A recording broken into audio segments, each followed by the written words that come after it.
тамошобинони азиз, ассалому алайкум. шоми ҳар яки шумоёнро ба хайру шодӣ мегӯем.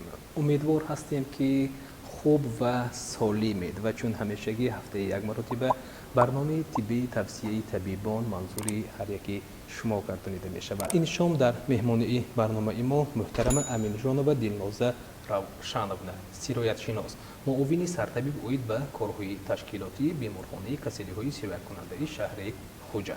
خب معلم عزیز دعوت شما را به برنامه خوش آمدید میگفتم. تشکر، سلام به شما، خوش آمدید. و خب بینندگان ارجمند، این شام ما تصمیم گرفتیم بابت بیماری سیرایتی گپتیتوی ویروسی جگر صحبت کرده باشیم و من میخواستم معلم عزیز در آغاز صحبت به تماشابینان عزیزی ما از ساخت و وظیفه های جگر در عضو انسان معلومات کمی به طور مشخص پیش آورده باشید و پس از آن میگذاریم به بیماری های سیرایتی گپتیتوی ویروسی. برام تشکر برای سوالتان. جگر این عضو اساسی که در ارگانیسم انسان می باشد. جگر یک چند وظیفه های اساسی را اجرا می کند و وظیفه اساسی جگر این وظیفه محافظت کننده می باشد. یعنی در جگر یک چند حجره هایی که برای معصومیت اهمیت کلان دارد جگر اخراج می کند و اساساً باز وظیفه جگر این وظیفه تامینات نوکی خون با هر گونه میکروالیمنت ها و سفیده هایی که برای ارگانیسم اهمیت کلان دارد تامین می کند. بعد جگر هم در هضم کنی خوراک نیز اهمیت کلان، رول کلان را باز می کند. از برای آن که در ساخت جگر تلخدان وجود دارد که آن به هضم کنی اوقات خوراک اهمیت کلان دارد. خب تشکر زیاد. و خب اینجا معلومه بابت اگر ما گوییم اگر بیماری ها گرفته شدن بیماری های جگر گوییم شاید بیماری ها نامگویی های زیادی داشته باشند. ما در این صحبت در این دیدار تنها تصمیم گرفتیم که بابت بیماری سیرایتی گپتیتوی ویروسی ایستاده باشیم و اصلا می گفتید که کدوم گپتیت ها است، مثلا در بین مردم حتی هم میگن گپتیت A است، B است، C است و شاید مفهومی باشد که گویا که یکی از دیگری وزنی تر گذرد و یکی از دیگری خوفناک تر است. آیا در واقع هم چنین است؟ بله چنین است. مرحبا. همین بیماری هایی که با جگر علاقمند هستند هم بیماری های جگر گپتیت ها میگویند. آنها به دو گروه کلان جدا می شود، گپتیت های سیرایتی و گپتیت های غیر سیرایتی. گپتیت های غیر سیرایتی به آنها داخل می شوند گپتیت ها از تاثیر نوشاک‌های اسپریتی پیدا شده و از تاثیر هر گونه دارویی هایی که به سیستم جگر و کاری منفی میرسانند. بعد گپتیت های سیرایتی آنها هم به دو گروه کلان جدا می شوند. این گپتیت های رودوی میگویند و گپتیت های غیر رودوی. گپتیت های رودوی این به این گروه گپتیت نمود A و Y داخل می شود. و گپتیت های غیر رودوی یعنی باز میگن گپتیت های خون تماسی با آنها گپتیت های B، C، D، F، G داخل می شوند. برای چی ما گپتیت های رودوی میگوییم؟ برای آنکه این گروه گپتیت ها با راهی از زبان طبی گیریم اگر فضلوی دهانی میگذرند، یعنی با دستان افلاس، با خوراکی سیرایت شده، با آبی نجوشانیده که در ترکیبش همین سیرایت ها هست، از همون راه ها با اون دیگ و طبق اتیش ها میگذرد. و جمعه معذرت میخوام پرسیدم میگه آیا آن ویروس ها چگونه پیدا میشوند در دیگ و طبق و کاسب و چیزهای لوازمات دیگری روزگار؟ این ویروس ها همه وقت، همه سال، همه فصل موجود هستند. дар ҳамун гирду атроф дар муҳити беруне. лекин ҳамин бемориҳои сироятӣ аз бемори ғайри сироятӣ фарқ мекунанд, ки бемориҳои сироятӣ мавсимӣ мебошанд. Яъне ҳар якта бемори сироятӣ мавсими худро дорад. мисол гепатитҳои намуди А гирем агар бештар ба ин гепатитҳо кӯдакон гирифтор мешаванд. Боз пеш ин гепатитро гепатити Боткин меномиданд, бо олиме ки ҳамин бемориро кашф намудааст. ҳамин фасли гирифторшавӣ ба ин гепатити А ин фаслҳои тирамоҳу тобистон, ҳам зимистон ҳам низ ин бемориҳо авҷ мегирад. дар ҳамин муҳити беруне вақте ки кӯдакон бисёртар гигиени шахси худро риоя намекунанд, дасташонро сари вақт намешӯянанд, баъд аз қазои ҳоҷат бисёртарашон дасташонро нашусте хӯрок истеъмол мекунанд ё бо дигар кӯдакони солим тамос мекунанд, баъд онҳоро низ сироят меёбад. яъне валим азиз инҷо байни мардум баъзан мафҳумҳое ҳастанд ки гӯё ки фарзандамро зарди зер кардааст, бемории гирифтори зарфарвин шудааст. оё ана ҳамин гӯем гепатитҳои вируси А ё Б ё С ва чанди дигар вобастагиву алоқамандӣ дорад ба ин? вобастагӣ дорад. ҳамин ҳангоми гирифторшавӣ ба гепатити А ё Б ё С албатта ҳамин зардшавии пӯст, зардшавии чашма, алоими зардшавӣ дида мешавад. лекин мо ташхиси тафриқавӣ гузаронидамо дар кор, ки оё ин гепатити А, Б, С. озама шумо гуфтам, ки бисёртар ба гепатити А ин кӯдакони мисол 5-7 сол гирифтор мешаванд. уже агар вақте ки мисол кӯдак муроҷиат мекунад бо ҳамин аломатҳои мисол дилбеҳазорӣ, аломатҳои зарлшавии бадан, зардшавии чашмону пӯст, мо аллакай фикр кардамо дар кор, ки аз собиқаи эпидемиологӣ ин бисёртар ба гепатити намуди А монандӣ дорад, барои он ки бисёртар кӯдакон гирифтор мешавад. баъд таҳлилҳое мебинем, ки дар ҳақиқат тасдиқ мешавад, ки намуди зардбарвини А мебошад, ки бисёртар дар кӯдакон паҳн шуда меистодад. инҷо аз ин бармеояд, ки бештар бояд модарҳо маълумоти кофӣ дошта бошанд. аз ин бармеояд. албатта. пас инҷо чун аллакай якчанд нишонаи онро гуфтед ва боз метавонад модар, ки чун агар гӯем фарзанди аввалинаш аст, шояд дар синни 4 бошад, 5 бошад, 6 бошад, гӯем беқувватӣ бошад, серхобӣ бошад, боз нишонаҳои дигаре доштааст?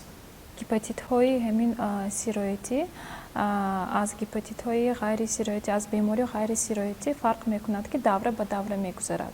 ҳамин мисол гепатити А гӯем якум даврае ки мегузарад дар кӯдакон, ин давраи ниҳонӣ, яъне давраи пинҳонӣ мегӯянд забони русива, инкубационный период, яъне скрытый период, яъне вақте ки аз лаҳзаи ворид шудани сироят ба организми кӯдак то пайдошавии якумин аломатҳои ҳамин беморӣ, ҳамун давраи ниҳонӣ метавонад ҳангоми гепатити А аз ҳамин 7 то 50 рӯз тӯл мекашад. агар ваи ҳисоби миёна гирем, агар 30 рӯз, 1 моҳ. мисол агар кӯдаки ягон волидайна бо кӯдаки беморе ки ҳамин нишонаҳои зардшавӣ, гепатити А гирифтор шудагӣ бошад, дар ҳамон тамос кардагӣ бошад, аз вақти тамосшавӣ 30 рӯз дар 30 рӯз бошад, ҳисоб дар вақти муддати 30 рӯз дар кӯдак ки дар тамос буд, ҳамин нишонаҳои беҳолӣ, бемадорӣ, беиштиҳоӣ, баландшавии ҳарорати бадан, қайкунӣ, мисол дарди гулӯ, сулфакунӣ, рехтани оби бинӣ, рехтани оби чашм, агар ҳамин нишонаҳо бошад, агар модар албатта ё ки волидайн ба духтур муроҷиат карданашон дар кор, таҳлилҳои гузаронданашон дар кор, ки оё фаҳмиданд ба ҳамон кӯдак гирифтор шуд ё не. баъд дуюм давра, ин давраи пеш аз зардшавӣ мегӯянд. ҳамин давраи ҳангоми зардпарвини А ба ҳамаи дигар бемориҳои сироятӣ ҳаст, ҳамон монандӣ дорад. мисол яъне нишонаҳои монанд дорад. вақте ки ҳоли кӯдак зард нашудааст то зард шавӣ, мисол вай метавонад ҳамчун аломатҳои зуком монанд дошта бошад. мисол кӯдак мебиёд, табаш ҳаст, гулиш дард мекунад, сулфа мекунад, лекин зард шудагиш не кӯдак. мисол духтур муроҷиат кунад агар мисол модараш нагӯяд ки вай бо бемории зардпарвин алоқа доштагӣ буд, тамос доштагӣ буду, агар ина нагӯяд мо метавонем, духтур метавонад ташхиси зуком монде уже табобаташ хато мешавад. мисол метавонад то вақти зардшавӣ шикоят аз системаи асаб дида шавад, яъне кӯдак беҳол, бемадор, бехобӣ, асабонӣ. инҷо уже модарон бе асабшинос муроҷиат мекунанд. барои ҳамин баъд саём намудаш ин аломатҳое ки аз тарафи узвҳои ҳозима дида мешавад, шикоятҳо, яъне ин беиштиҳоӣ, бемадорӣ, қайкунӣ, як-ду бор давумнавӣ ҳам дида мешавад. баъд ҳамин ҳолатҳо мобайни як ҳафта тӯл мекашад.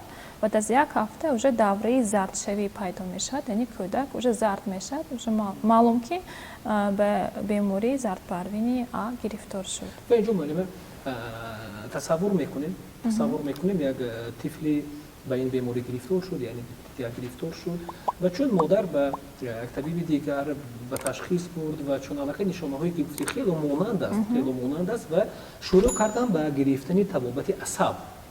тасаввур мекунем ба гирифтани бемории асаб ва оқибати нодурусти муолиҷаи ин беморӣ ба чӣ оварда мерасонад? агар аз тарафи системаи асаб муолиҷа кунанд агар табобат бенатиҷа мешавад, яъне кӯдак мисол агар ягон доровориҳое ки ба системаи узви ҷигар таъсири манфӣ расонидаш мумкин, худи ҳамин вақтанде дар кӯдак ҷигараш иллат ёфтагӣ, ҳуҷайраҳои ҷигараш нодуруст кор мекунанд, миқдори зиёдаш мефафтанд. агар ҳамин вақт дороҳое ки ба узви системаи ҷигар таъсири манфӣ расонанду ҳамона таъин кунад, баъд ҳолати кӯдак вазнинтар мешавад. баъз бармеояд ки маълума дар ҳоле ки дар кӯдакони гӯем синнашон аз 5 сола гӯем ё аз 7 сола боло, агар модарон гӯем ё модаркалонҳо ё падар бошанд ё бобо бошанд, агар чунин нишонаҳоро чун аллакай мебинанд, аввалин коре ки ба сомон расонанд он кадом аст? пеш аз ҳама то оне ки то зардшавӣ, чун аллакай гуфтем марҳилаи дуввум, аллакай марҳилаи зардшавӣ пӯстҳо шояд ба назар расад аз чашмҳо, чун аллакай дар боло қайд кардед, ва то он марҳила бояд чӣ кор кунанд? пештар ба духтури оилавӣ муроҷиат карданашон дар кор. агар мо гуфтем тамос доштагӣ бошад, ҳамона албатта дақиқ кардан дар кор ки гуфтасем ки то вақти зардшавӣ аломатҳои ин беморӣ хеле гуногун мебошад ки мо ташхиси аниқа гузаронида наметавонем. хуб, ташаккури зиёд ва тамошобинони азизу арҷманд бори дигар шомиҳаде ки шумоёнро ба хайру шодӣ мегӯем. ва инҷо маълума мо чанд лаҳза бобати гӯем гепатитҳои вирусии А истода будем ва ҳатто ин лаҳза мехостам боз андешии шуморо бобати гепатитҳои вирусии Б шунавида бошем. ин чӣ гуна аст? чун маълумоти болои мо танҳо дар болои гӯем гепатитҳои вирусии А буд ва мехостам бобати Б истода бошем. ташаккур барои саволтон. чунки ки мо гуфтем гепатитҳои вирусӣ ба ду гурӯҳ калон ҷудо мешаванд. ин рӯдавӣ, ин гуфтем гепатити А ва Е ки бо роҳи фазлави даҳонӣ мегузарад. дуюм гурӯҳ ин гепатитҳои сироитӣ ки бо хун алоқа медоранд, яъне хун тамосӣ мебошанд, онҳо Б ва С мебошанд. барои ҳамин якташа аз дигар ҷудо кардан ин мушкил аст. барои ҳамин инҳо доим ба як ҳамҷоя намебиёяду, лекин бо хун бо ҳамун ваҳо роҳҳо мегузаранд. ҳам дар ҳангоми гепатити вирусии Б, ҳам дар гепатити вирусии С хусусияти умумии он аст ки дар ҳамин вақт ҳуҷайраҳои ҷигар осеб меёбанд ва аломатҳои асосии ин бемориҳо ин бештар иллатёбии системаи ҷигар мебошад. ин ҳам мисли ба гепатити А давра ба давра мегузарад, лекин ҳангоми фарқияташ дар чист? фарқияташ дар роҳи гузариш, яъне роҳи интиқолшавӣ. мо гуфтем ин фазлави даҳонӣ бештар кӯдакон гирифтор мешавад. ҳангоми гепатитҳои вируси Б ва С ин роҳи хунтамосӣ, яъне бо асбобҳои тиббӣ гузаштанаш мумкин. Мисол бисёри одамон ба духтури пизишки дандонпизишк муроҷиат мекунанд ва ҳозир қоида ҳаст ки пеш аз муолиҷаи дандонҳо албатта хун ба гепатитҳои вируси Б ва С ва ВНМО, яъне ВИЧ инфексия мегӯянд, аз ҳамун хун гирифта шавад барои аниқ кардан. беҷо маълуми азиз, боз як суоли дигар мазарат мепурсидам. Андешаи шуморо барои тамошобинон ва бинандагони азиз расонида бошем. Танҳо ин хотиррасол барои он нафароне ҳастанд ки барои гӯи муолиҷаи дандонҳои худ ба назди табибони дандонпизишк мераванд. Онҳо пеш аз оне ки ба духтури дандонпизишк муроҷиат карда бошанд, чиро бояд донанд ва аз духтур чиро бояд талаб кунанд? пеш аз ҳама духтур бояд аз бемор талаб кунад ки ҳамун таҳлили хун ба гепатитҳои Б ё С ва ВНМО, вируси норасоии маснити одам. Агар ҳамун бемор таҳлилҳо дошта бошад, хунаш тоза бошад, ҳама таҳлилҳо манфӣ бошад, агар баъд бемор аз духтур талаб мекунад ки ҳамаи асбобҳое ки тиббӣ духтур истифода мебарад, ҳамаш безарар гардонида шуда бошад ва як карата бошад.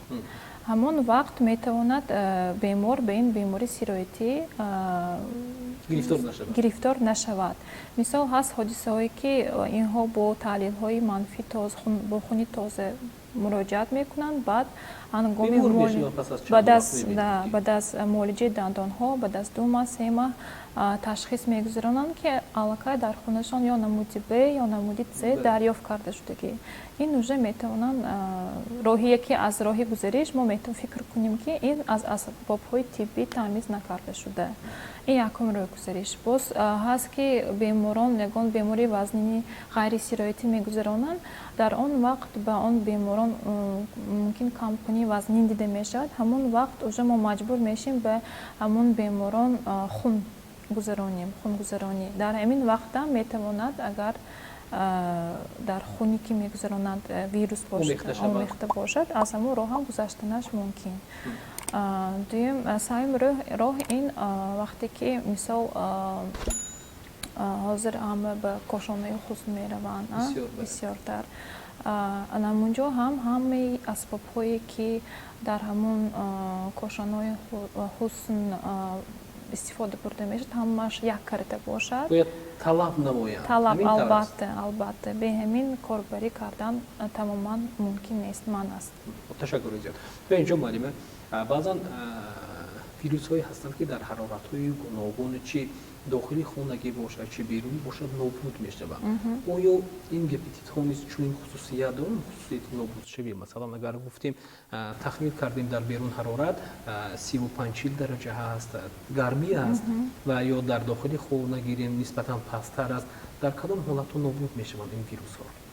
Амин вирусҳои гепатити Б ва С ва А, онҳо дар муҳити беруна хеле устувор мебошанд, ҳам дар муҳити беруна, ҳам дар дохили хона.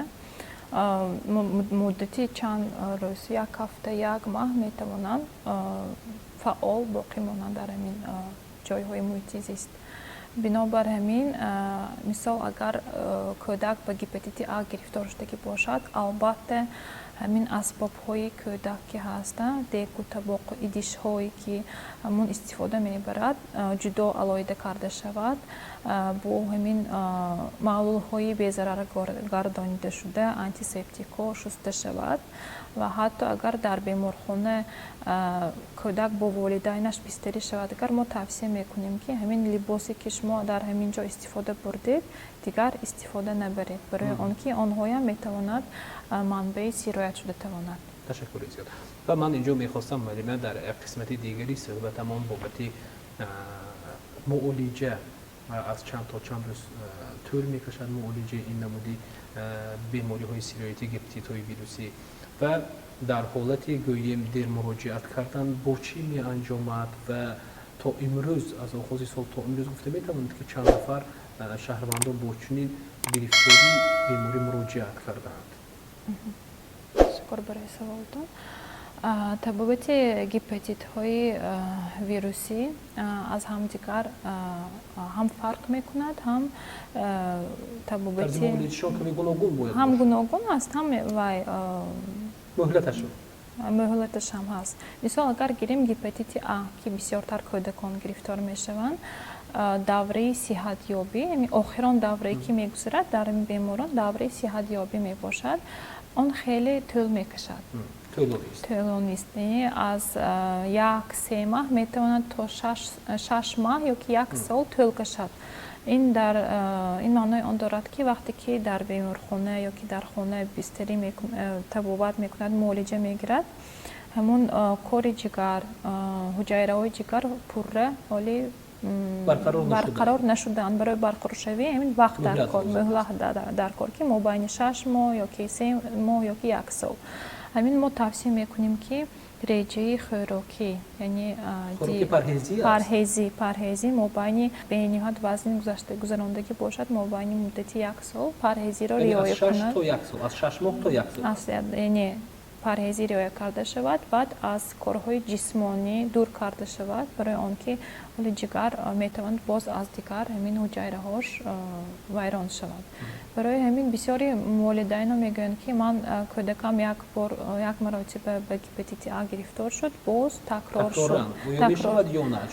Лекин агар ҳамин ба бемории гепатити А кӯдак гирифтор шавад, агар дар хуни он масмумият пайдо мешавад, яъне антителаҳо, зидҷисмҳо, яъне кӯдак бояд дубора ба ин беморӣ гирифтор нахоҳад шуд. Лекин вақте ки мо байни ҳамин 6 моҳ 1 соле ки баъд аз гирифторшавии ин беморӣ, мо тавсияҳои агар модар ё кӯдак риоя накунад, боз ё ки дар ҳамин вақт ба дигар бемориҳои сироятӣ ё ғайри сироятӣ гирифтор шуда, доровориҳое ки ба таъсири кори ҷигар таъсири манфӣ дорад, амонҳо истифода барад, агар боз ҳамин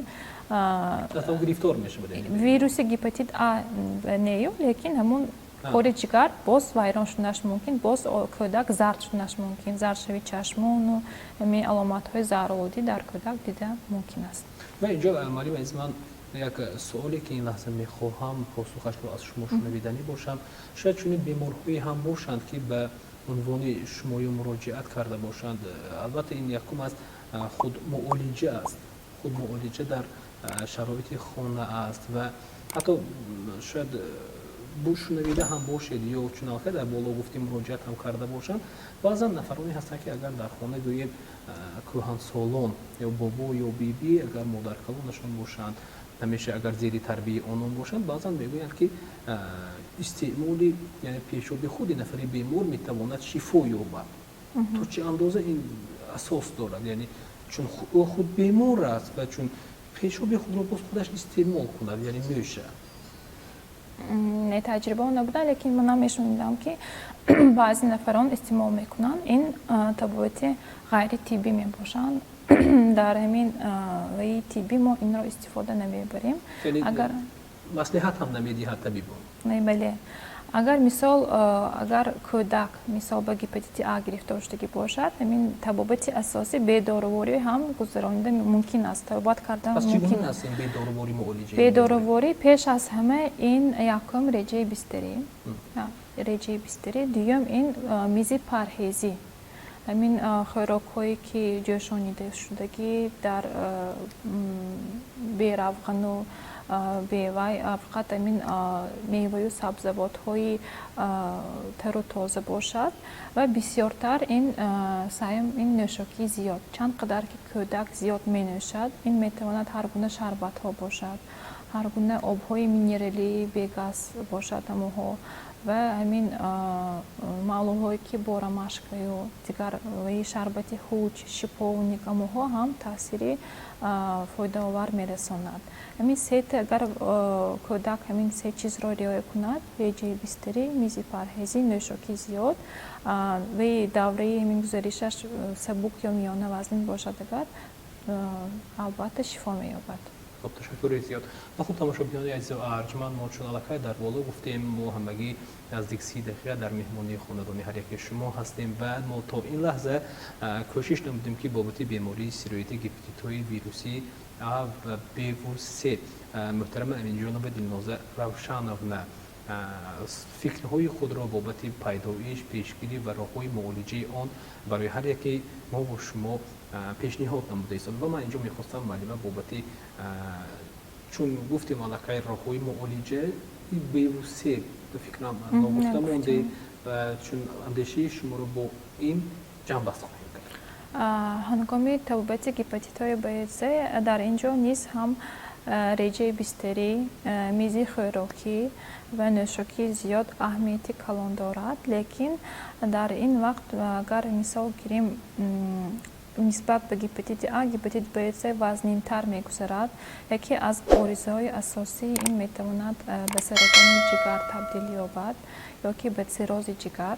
برای پیشگیری کردن همین حادثه‌ها اگر همین تحلیل‌هایی که خونش می‌بینیم همون فرمنت‌های جگر بلند باشد، خود ویروس در مقداری ویروس در خون زیاد باشد، بلند باشد، ما حتما با داروری‌های ضد ویروسی مخصوص تبابت میکنیم. بعد باز همین داروری‌هایی که کار جگر را بهتر میکنند که پروتکتورها، بعد همین حرکت میکنیم که داروری که همون کار جگر به تاثیر منفی دارد استفاده نبریم. خب تشکر زیاد. و اینجا من میخواستم در معلومات در صحبتی انجامی و در صحبت نهایی باز یک کمی اندیشه شما را بابت اون که بین البته باز بین شنوندگان بین مردم اندیشه هایی هستند که اگر در حالت جراحی کردن و بریدن یک قسم جگر گویا باز از نو انکشاف می‌یابد. یا در واقع هم چنین است یا این تنها سخن ها است، تنها یک سخنی است که شاید یک نفر گفته است و یک نفر دیگر و یک نفر دیگر دید پخش شدن چنین سخن. یک سوالتان خیلی درست می باشد. مثال هنگامی که با یک چند نموده بیماری های جگر گرفتار شد، مثال میگویم